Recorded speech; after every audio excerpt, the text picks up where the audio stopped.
Hello there. How are you? Today, we're going to be listening to some records in the cold, because it's freezing cold in here today. I have my record player here. It's a Technics Quartz. You can do scratching and all sorts of hip-hoppy stuff on there if you want it.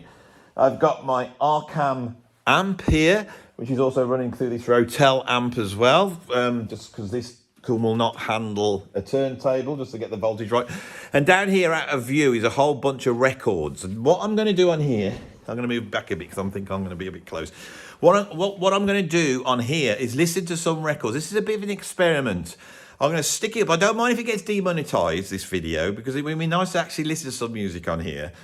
But if it gets like restricted, then this will become a Patreon video. So if it has become a Patreon video, hello patrons, how are you? And I might edit a little bit of this so that you can see some of the content we have on Patreon.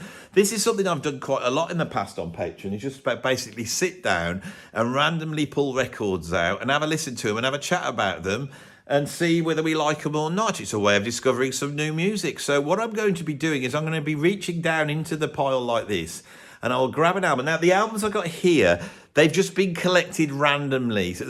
I picked up some albums just to get this set up.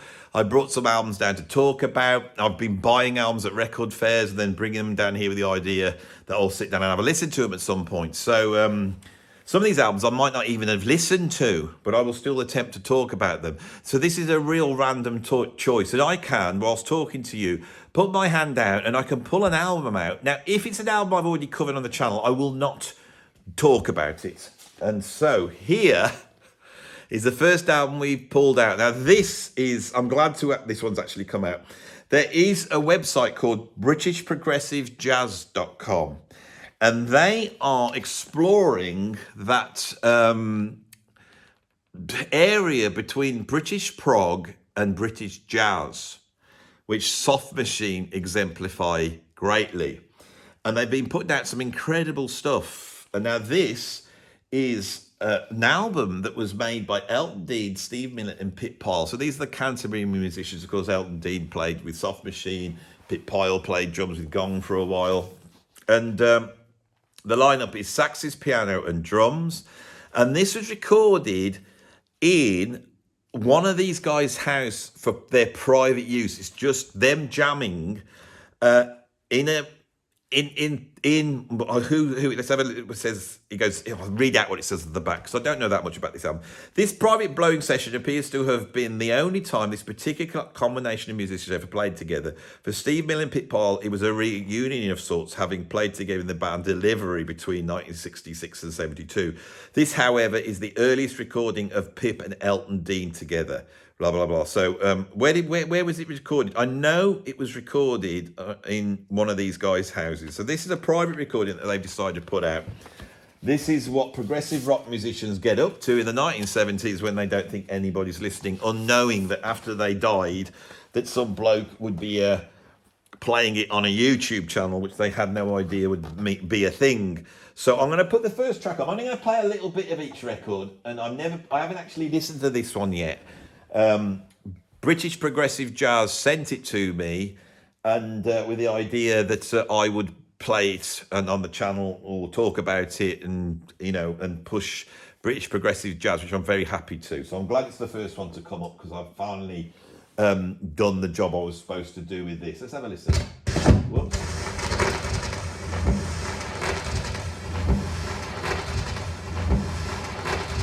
I don't think it's actually in the groove yet.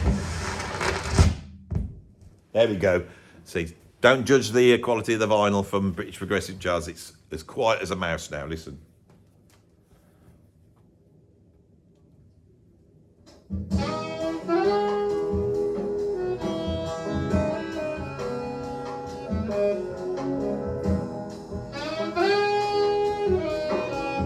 It's wonderful.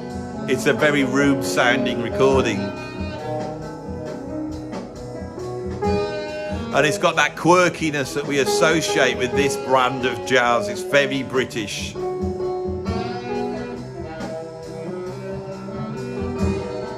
Elton Dean's saxophone, so iconic in its sound.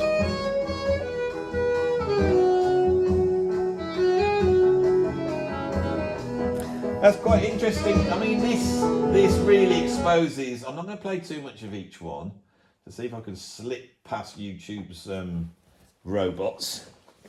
You're playing music on there. Can't put it out. Yeah, no, but I'm trying to push these artists. I mean, these artists hardly sell anything. I'm trying to push it for them, you know. I don't care. We're going to block it. This really interesting. I need to have a proper sit down and listen to that. Very quirky, very English jazz, really, which is one way of describing British progressive rock in a way. Should we have another delve in to see what comes out? I'm not looking. I'm just grabbing. Oh, I grabbed from there before. This is like, and I've had to do this a few times where you have to pull the tickets out of a raffle. Now, this album, I have talked about. What an album. We love it, don't we? One of the greatest albums ever made. I ain't going to play that one. See, those albums are always close to me all the time. Kate Bush, The Whole Story. Brilliant. I ain't going to play this one because I know it'll be demonetized. She's too powerful in the industry. She'll have it all sewn up, won't she? Her publishers. So I ain't going to play Kate. Sorry, Kate. I do love you. Let's go to the back, shall we, and see what we get. Trying to get to the real obscure stuff. What's this one? Oh, John and Vangelis, friends from Mr. Cairo. Yeah, the strange band. I love. What's the big single off this? Don't know. Andy, you're supposed to come on here and show all the wisdom and knowledge you've got of these records that you could just pull out at the drop of a hat. And it's State of Independence. But again, this is a mainstream record. It's on Polydor, came out in 1981. I ain't going to play that one. I want to play the obscure stuff that you won't know. Unlike this one, all the Mahavishnu Orchestra's in here. I can't be too far away from it. God, this ain't going well, is it? Right, what we got here? Jean-Michel Jarre, The Concerts in China, a double album, a live album. Again, you all know this, don't you? What do you think of Jean-Michel Jarre? He occupies a very strange place in the world of progressive music, doesn't he? He's massive, huge. Everyone knows him. You know, he does concerts on top of like skyscrapers with lasers going everywhere. I assume he does anyway. And makes this weird instrumental music, which has sold loads. You know, sort of in the world created by Mike Oldfield on Tubular Bells and some of the Tangerine Dream, very electronic. Yeah, it's great. I'm still not going to play it. It's too mainstream. I didn't think your taste would be so mainstream, Andrew. Oh, I see. I'm looking now. I'm picking. Don't look and pick. Just pull. Right, what we got here? George Benson, one of the biggest selling jazz albums in history, Breezin. Right, I'm going to play this. Let's see what happens. Shall we play some Benson? Right, I have criticised Fusac on my channel many a time. But when it's at its peak, I absolutely love it. I love George Benson. I love his guitar playing. He never, however commercial he gets, does he not deliver some proper jazz guitar playing. And of course, the sort of Fusac-y stuff that was made in the mid-70s, this was made in 1976, still has that beautiful, warm 70s production full of incredible players. Right, so what I'm going to do is I'm going to put on, of course, this has got like Breezin, This Masquerade, you know, they're the famous ones on here. I'm going to put the first one on side 2, which is called Affirmation, which I believe is by Jose Felicianis, but I might have got that wrong. Do you want to know the lineup on this?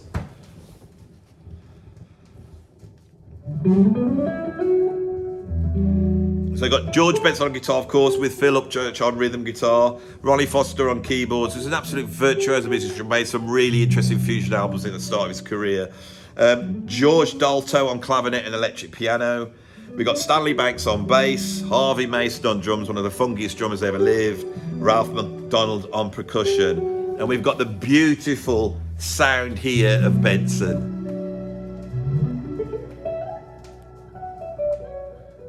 I ain't going to play much of it though. I just want to hear a groove. We're going to get a groove. There's... But they're hooks. Listen to that backbeat of Harvey Mason. What I might do actually, get the guitar out and I'll have a play along to it as well. You ever listen to George?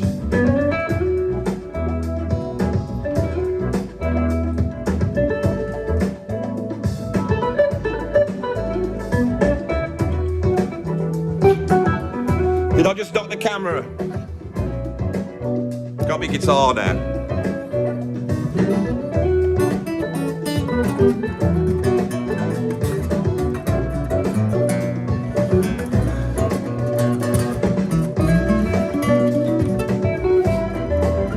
Oh, beautiful.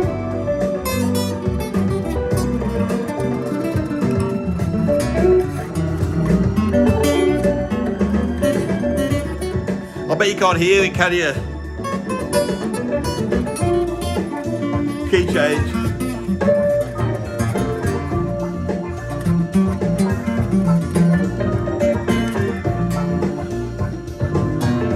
Sorry, this little B flat minor there.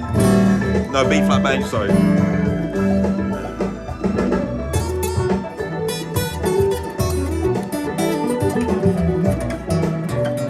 Oh, lovely. I love George Benson. This is something that I would do, right, when I was a kid, was basically I'd sit with my guitar and twiddle along to my favourite records. Never sat there just listening to them.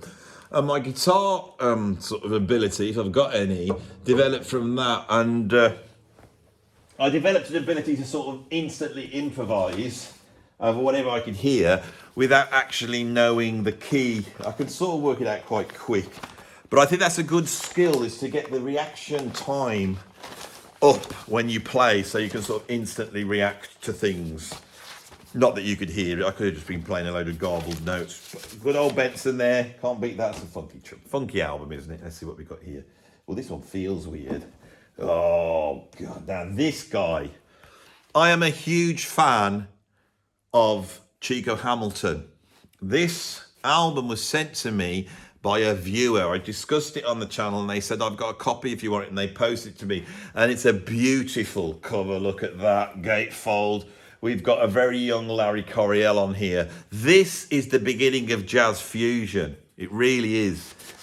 What Larry Corea does on here is just a game changer. Larry Corea, of course, emerged at the same time as Pat Martino and George Benson. They all knew each other. But what Corea was doing was something else, because he was bringing in country music, bits of Scotty Moore, bits of rock, blues, and he was weaving that into his sort of jazz approach. These albums are incredible, and they're not spoken about that much. Chico Hamilton. Not...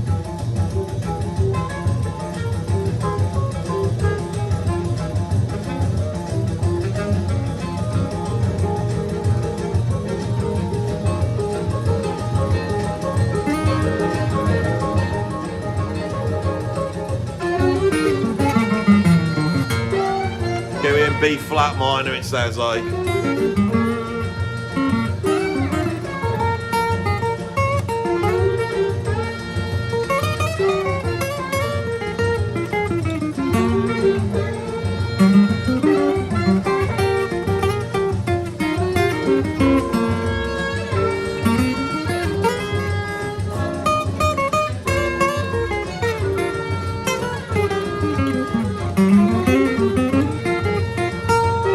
Modal, pretty much it's got a change in there, and that allows you to get into those licks. Starts with that 9. Rock and roll.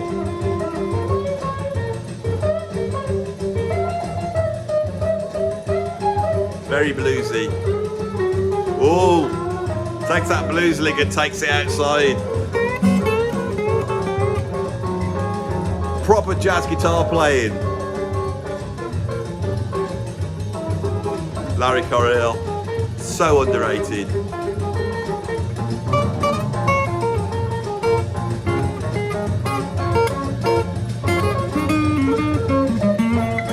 Basically, B flat minor pentatonic, modal.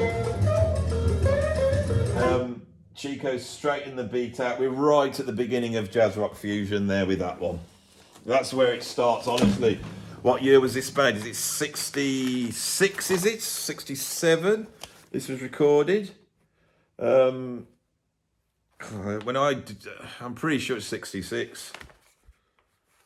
Can't see a date. Has it got anything on here? No. I would say 1966. If it's 65, then we're right at the beginning of jazz rock fusion with that one.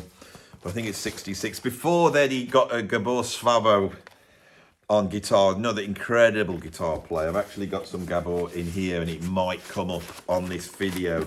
Let's sling that over there, and let's go to the front now and pull out something here. Again, if it's something I've covered. This is called Bags Me Swez, and there's no record in here. The record is here, you know, so did that just sort of fall out as I pulled it out? I hope I haven't lost that. Oh, this is my record. I don't treat me records well, I never have done. They're a means to an end to me. Let's. I'm looking on. I've got to pull. Let's go to the back and see what we've got here. What's this one? Oh, I've done a talk about that one. I won't mention that one at all because it'll just take me down a certain... Don't look. What we got here. Corea Works. Now, I'm going to put a track on here called Slippery When Wet, which features Corea on piano, Miroslav Vitos on bass, and the great Roy Haynes on drums. Some of my favourite Roy Haynes playing on this. And this is a track taken from the album Trio Music that I believe came out in 1981, maybe 1980. Roy Haynes is just incredible. Sounds like nobody else on here. Have a listen to this.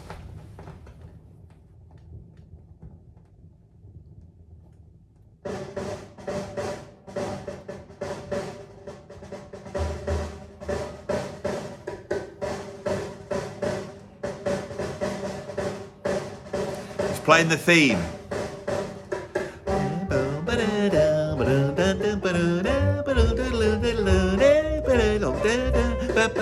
That's the theme, and that is all they have, nothing else. Miroslav Vitos. Oh, this is proper music. And there's a part at the end of this phrase, bap bap, and they use that. Bap bap would have been there.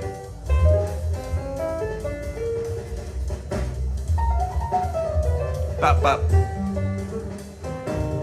That's the rhythmical device that they're working around. Bap bap. They don't have to pick it up every time.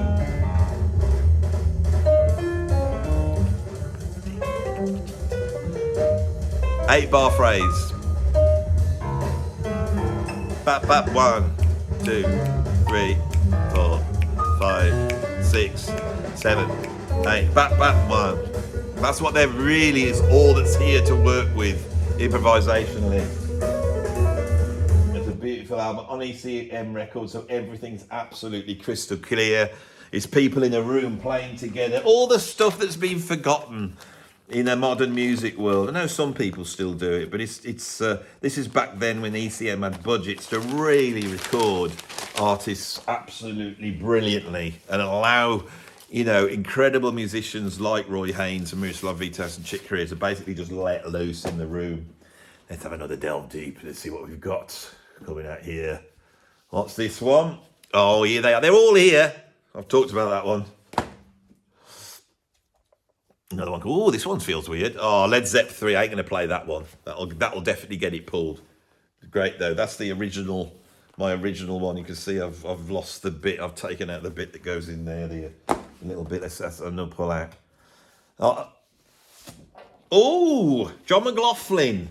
Mahavishnu Orchestra. Adventures in Radioland. This could easily be one of his worst albums, you know. I would put this right at the bottom if I was ranking John McLaughlin.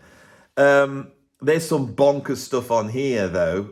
There's some insane McLaughlin soloing on here. Let's see if I can find some of it for you.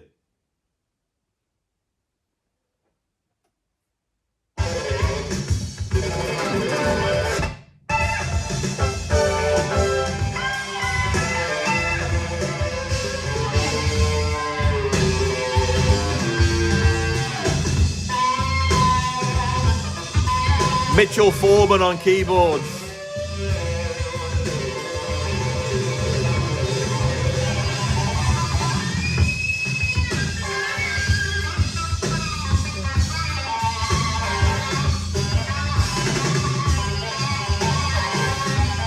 Although this could be John McLaughlin on synth, really hard to tell because I can hear keyboards. Sounds like John actually. But the vibrato is very keyboardy. Bill Evans on sax.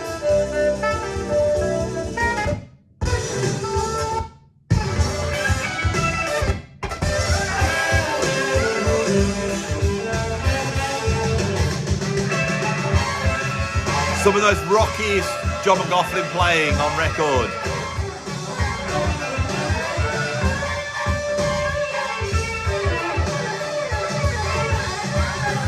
John's gonna go for it.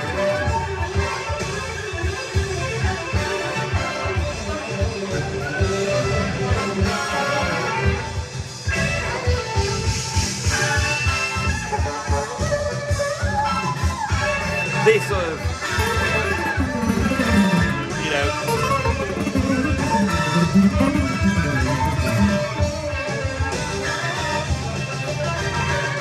I just love that way of playing. It's so aggressive. You see, that sounds incredible, doesn't it? I remember that was the track that I loved on the record, but it was a little bit undone with lots of DX7s, but then you put it on, it is burning. And I think when I ranked the Mahavishnu Orchestra albums, I put this lower than the other one, which is called Mahavishnu. This is in here as well, I think, because I did have a listen to them. But then playing it to you like that, then you suddenly, that's brutal stuff. It's not Chick Corea Electric Band, is it? That's what we got. So, oh my God, it's weird, isn't it? The world's weird, isn't it? Strange. And of course, they're all here. I'm never far from a Mahavishnu Orchestra album, as you could see. Right, we're getting through some of these now. What else have we got in here? What's this one? I just done a video on this burnt weenie sandwich. Incredible, incredible album. I might just play the opening of Little House I Used to Live In, because it's one of the best moments in Zappa's catalogue for me. And this is, I think, my favourite of the sort of later stage Mothers of Invention 1960s albums.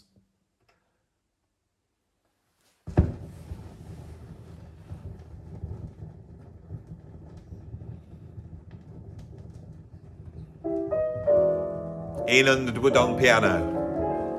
Very impressionistic, very unlike Frank Zappa.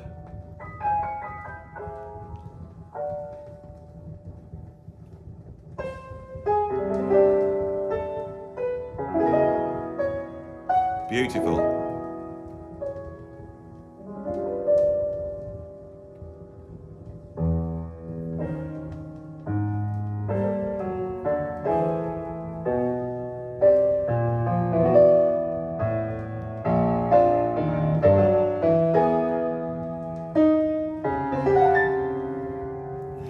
In other words, exploring those sort of harmonic devices that Zappa loves, but also bringing in this much more impressionistic, sort of Debussy, Satie-esque piano playing.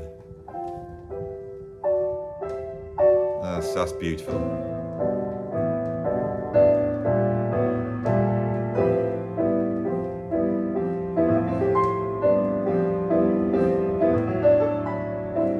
Sounds very much like Chick Corea's Piano Improvisations album from 1971. Of course, this was recorded before then.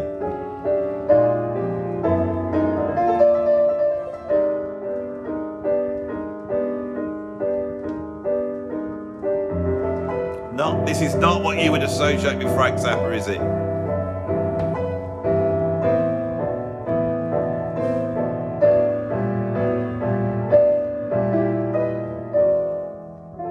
Comes back to that theme again.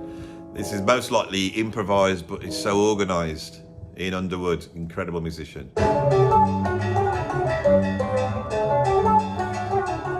Zappa fanfare. go.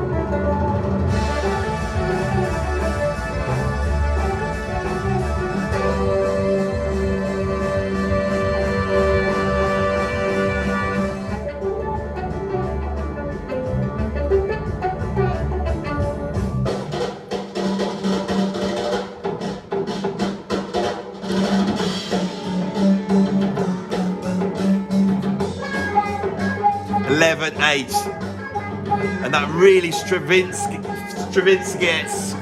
what sounds like a clarinet maybe. One of the greatest tunes ever this is. Now,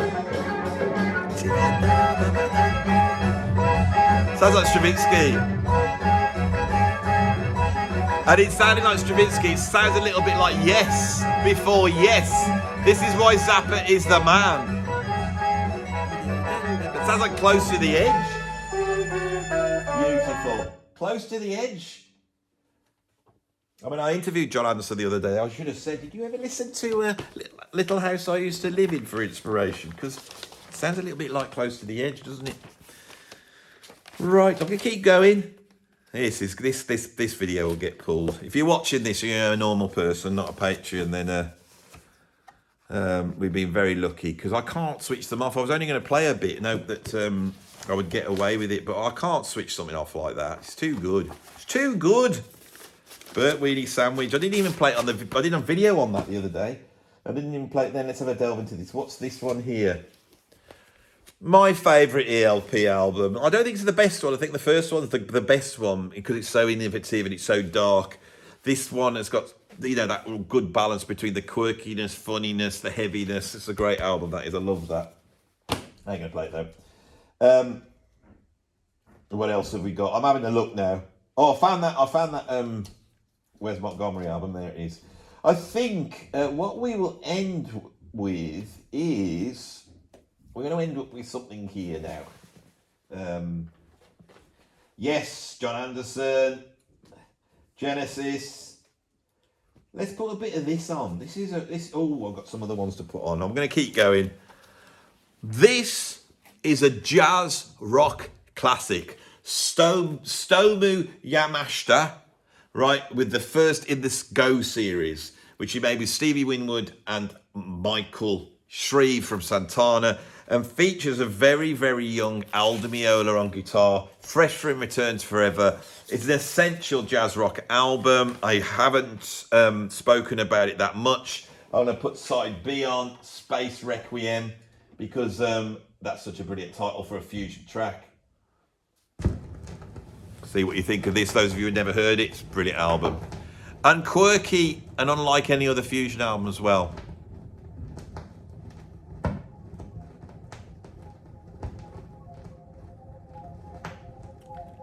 These bands were so thinking towards the future.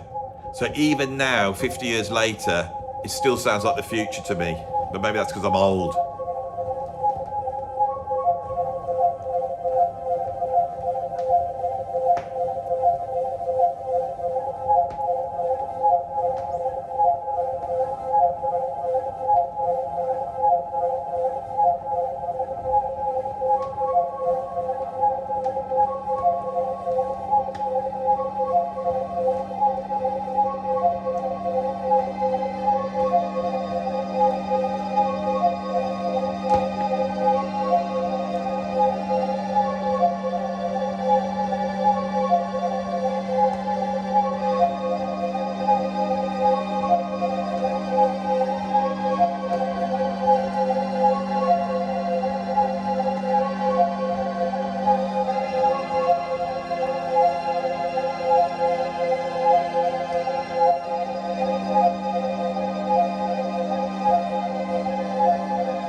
Very ethereal, otherworldly.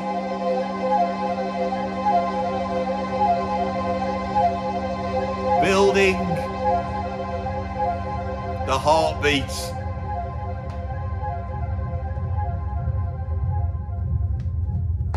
People don't make records like this anymore, do they?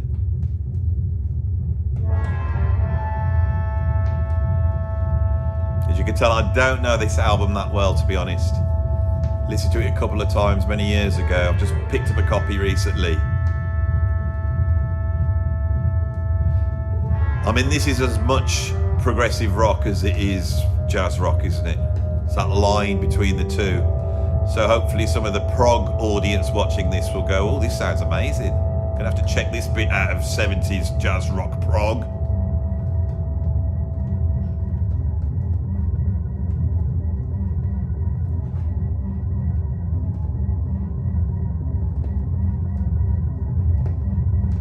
Incredibly composed, so controlled. I haven't got a clue what I'm listening to.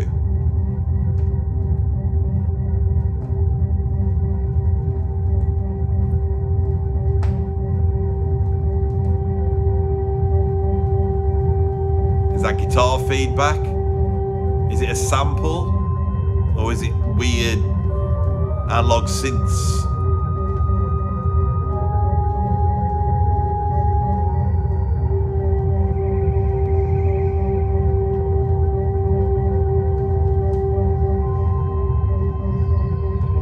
This is a very involved track, isn't it?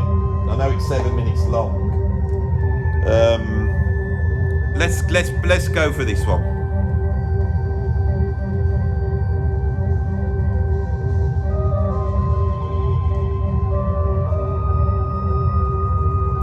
I love the way that melody's emerging in the background, that riff.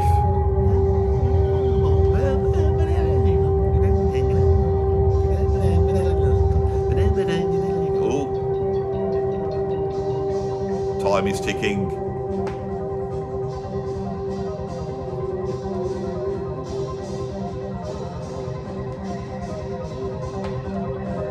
The bravery to, make a track like this, and the market that existed back then for music like this.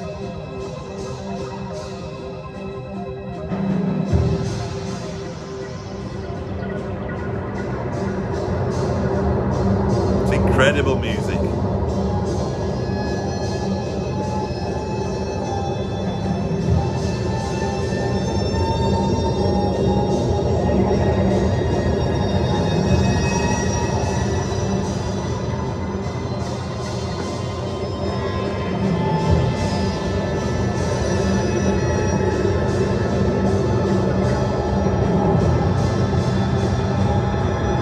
Incredible. Don't know what to say.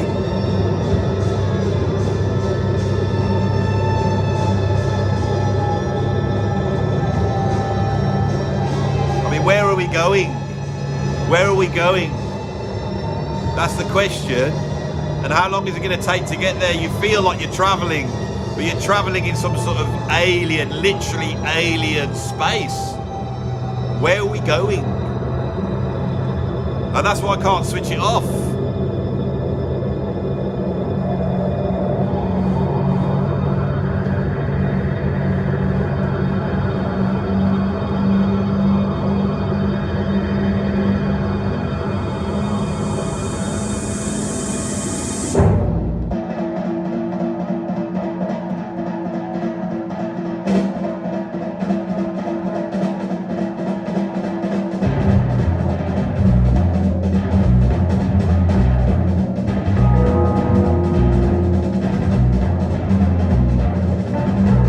We're there. Some weird alien war-like planet.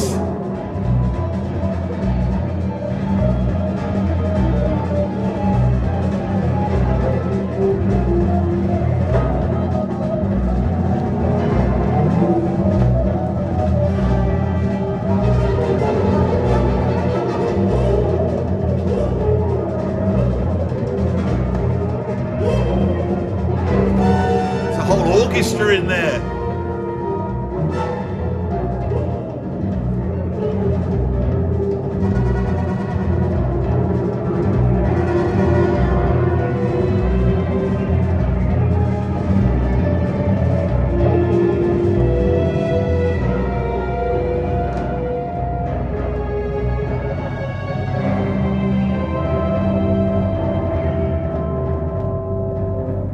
This is what we love on this channel, isn't it? This is what we love. That's why we're here. The music like this.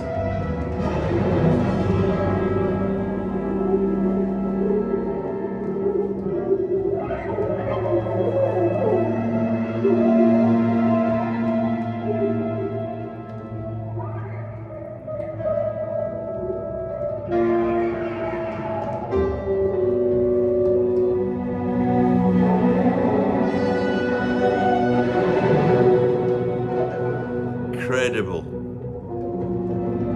Beyond category.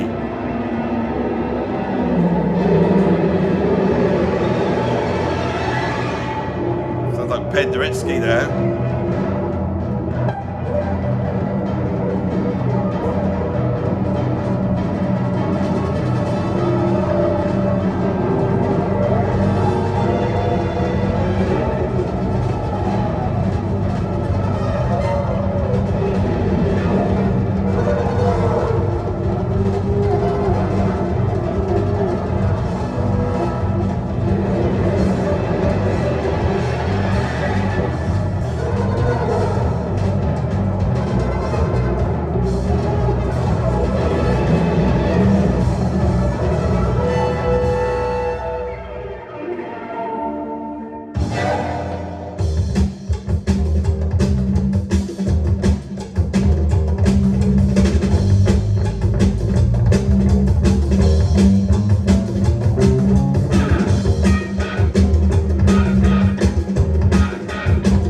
How cool is this? And what do we find on this planet? Stevie Winwood.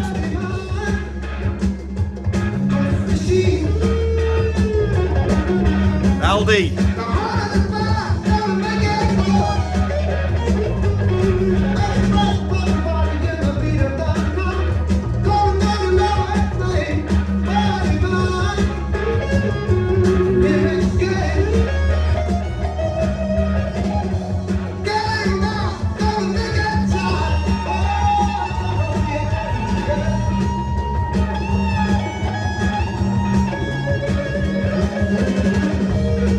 Lovely to hear Aldi in such a free-form setting.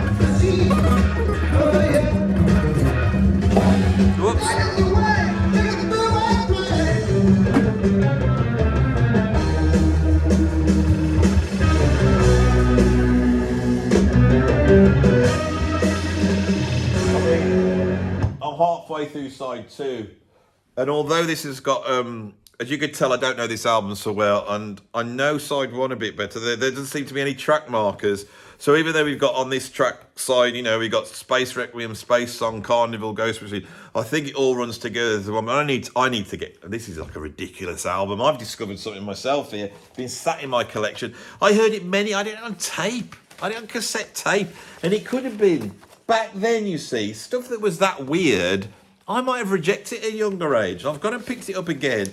And I had a list of side 1. I thought, yeah, it's a brilliant album. I'm going to have to do a thing on that. And I actually shot a video on it, and it didn't go well. And I didn't actually put the video up. It was awful. And I've been meaning to come back to it. But I'm really glad that happened. And you have just seen the discovery that music gives us. I've just discovered that. I really thought I knew that album, but I don't. There's too much music. I would love to do this more on the channel. You know, like that Dougie bloke, you know, classical musician reacts to different music. He does. I don't know how he gets away with it without the stuff being blocked. You're just hearing the album in the room, which I quite like because it gives it a different environment. It's different to listen to the thing itself. But I'd love to do this more. So this has been a bit of an experiment. So if it worked, then I'm glad you're watching it. I'm pretty sure it will be demonetized. So if it is demonetized, what you can do is put a little bit of money in my PayPal tip jar. You know, but why should you pay me for just sat here listening to such incredible music? No, don't pay me any money in the tip jar. You leave it alone. You know, just don't go there. Don't become a patron. Don't go over there and do any of that. You know, but it could be that this is on Patreon now. So obviously I don't have to say to you guys, if you're patrons, to go and join my Patreon, because you don't have to do anything. You can just sit and enjoy. But I don't know what's going to happen with this. This is why it was a bit of chaotic video. Anyway, I think I'm done now. Put a like on it and subscribe if it's on YouTube. If not, that's what it is. I'm done now. I did 4 videos today. I think I'm finished. Bye-bye.